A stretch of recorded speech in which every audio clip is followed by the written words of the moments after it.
សូមចម្រើនពរញាតិញោមពុទ្ធបរិស័ទទាំងអស់គ្នា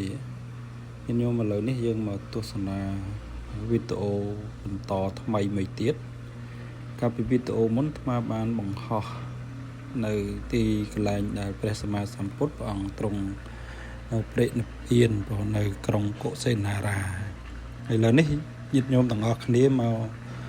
ទស្សនាវីដេអូបន្តនៅទីកន្លែងដដែលប៉ុន្តែញាតិញោមអាចទស្សនា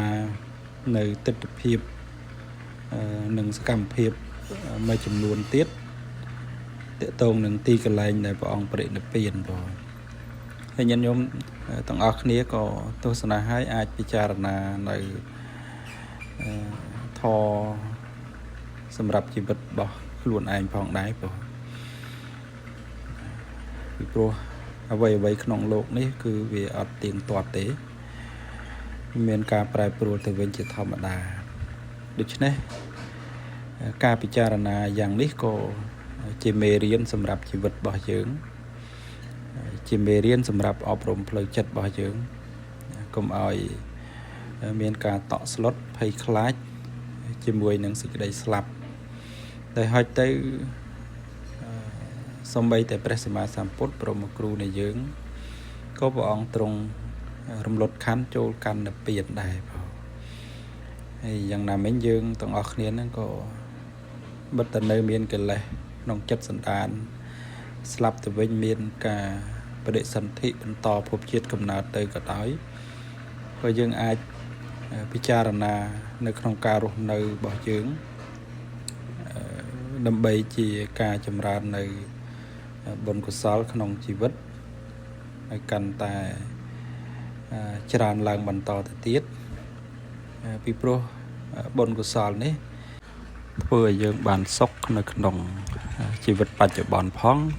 បន្ទាប់ពីស្លាប់ទៅក៏ធ្វើឲ្យយើងបានទៅកាន់សុគតិភពផង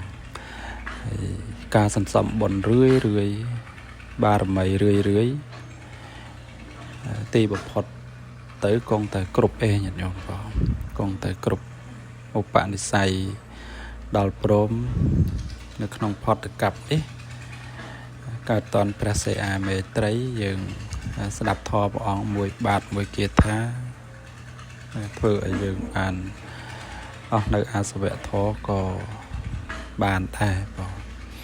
ដូច្នេះឧបនិស្ស័យបុណ្យកុសលដែលយើងសន្សំមកមួយជាតិនេះគឺត្រូវការពេលវេលានឹងច្រើនពេលវេលានឹងយូរព្រះសម្មាសម្ពុទ្ធព្រះអង្គសន្សំបារមីមកមិនមែនតិចអសង្ខ័យទេបងដើម្បីបានត្រាស់ដឹងជាព្រះសម្មាសម្ពុទ្ធណាបងដូច្នេះហើយយើងទាំងអស់គ្នាក៏មិនផុតវិស័យនៃការសន្សំបុណ្យបារមីដែរបងហើយទិដ្ឋភាពនេះគឺនៅលើទីបរិវេណបច្ចេតដីដែលជាទីកន្លែងព្រះអង្គទ្រង់បរិនិព្វានហើយញាតិញោមមើលទិដ្ឋភាពនៅជុំវិញទៅក៏មានចុះអាប់នៅក្នុងកំឡុងខែ11ហើយនេះជាជនជាអ្នកកាន់ពុទ្ធសាសនាដែរបងមកបូជានៅគ្រឿងសក្ការៈផ្សេងដូចជាខ្មែរយើងដែរបងបតិសិនមួយជុំពីរជុំទៅហើយយើងចូលទៅបូជានៅខាងក្នុងបងញាតិញោមខ្លះទៅដល់ខាងក្នុងឃើញព្រះពុទ្ធរូបព្រះអង្គបរិនិព្វានហ្នឹងគឺអ្នកខ្លះនៅមានការនឹកអឡោះអាល័យចំពោះព្រះរូបកាយរបស់ព្រះសម្មាសម្ពុទ្ធបងជាធម្មតាទេយើងទាំងអស់គ្នាដែលនៅមានកិលេសហ្នឹងតែងតែសោកស្ដាយសំណោះនៅរបស់ដែលជាទីស្រឡាញ់ហើយបាត់បង់ទៅណាបងចំណែកព្រះអរហន្តខៃណាស្របលោកឃើញពីការប្រែប្រួលនៃសង្ខារធម៌ថាជារឿងធម្មតាអញ្ចឹងឯងបងនៃ រូបរាងកាយនឹងមានការកើតឡើងហើយក៏ត្រូវសាបសូន្យត្រូវអស់ទៅវិញជាធម្មតាអញ្ចឹងបងនៅក្នុងដំណើរជីវិតណាបងអត់មានអ្នកណារស់ឲ្យយូរទៅបានទេបងអញ្ចឹងញាតិញោមទស្សនាមើលទៅបងណាទិដ្ឋភាពនៅខាងក្រៅណាបងនៅខាងក្រៅបច្ចេកដីប៉ុន្តែនៅក្នុងទីលានទីបរិវេណបច្ចេកដីដែលប្រងត្រង់បរិនិព្វាននឹងទេបងគេរៀបចំស្អាតមានសួនច្បារមានដើមឈើណាម្លប់ក៏ល្អហើយទីកន្លែងប្រតិសិនទីកន្លែងថ្វាយបង្គំហ្នឹងក៏ស្អាតនៅក្នុងទីបរិវេណកន្លែងត្រង់បរិនិព្វានហ្នឹងបងណាបងអញ្ចឹងញាតិញោមទស្សនាមើលហើយក៏បងអោនចិត្តជ្រះថ្លាបើនិយាយពីក្នុងសម័យកាលដែលព្រះអង្គបរិនិព្វានហ្នឹងព្រះអរហន្តជាសាវកមនុស្សទេវតាមកច្រើនមែនទែនញាតិញោមបងមកកាន់ទីក្រុងកុសេនារានេះបងមនុស្សទេវតាច្រើនណាស់មកកាន់ទីកន្លែងដែលព្រះអង្គទៀបតែនឹងបរិនិព្វានណាបងនៅទីកន្លែងនេះញាតិញោមពិចារណាបានគ្រប់យ៉ាងបងពិចារណាធម៌នៅក្នុងជីវិតរបស់យើងគ្រប់គ្នាបានបងហើយក៏ជាការសង្វេគពិចារណាទៅដើម្បី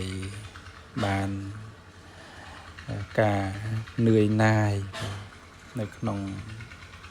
ជីវិតរស់នៅដែលប្រកបដោយទុក្ខណាបងខ្ញុំសម្លឹងឃើញថាជីវិតនេះមានទុក្ខច្រើនណាស់បងទុក្ខគ្រប់សពបែបយ៉ាងហើយសុខសោមនស្សហ្នឹងក៏មិនច្រើនក៏វានៅតែក្នុងទុក្ខនឹងដដែលបង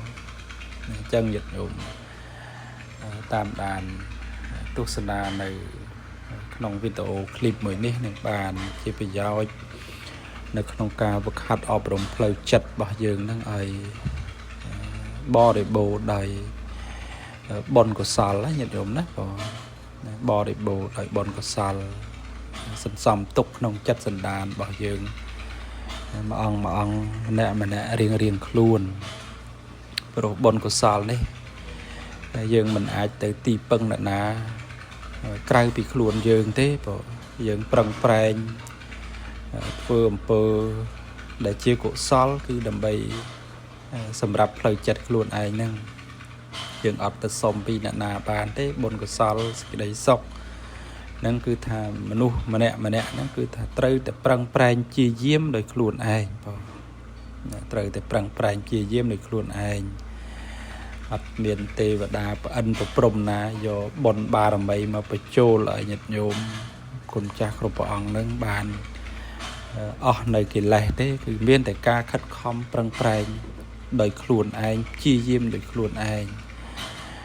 ពេលនេះគឺមានតែខ្លួននឹងហើយជាទីពឹងសម្រាប់ខ្លួនយើងណាបងណាកូនចៅប្រុសស្រីជាទីស្រឡាញ់ក្តីអ្នកណានៃជាទីរាប់អានញាតិមិត្តជិតខាងជាទីស្រឡាញ់ក្តីក៏អ្នកទាំងអស់គ្នាហ្នឹងមិនអាចយកបុណ្យមកឲ្យយើងឲ្យបានសុខរួចផុតចាកទុក្ខទៅបានទេណាញាតិញោមបង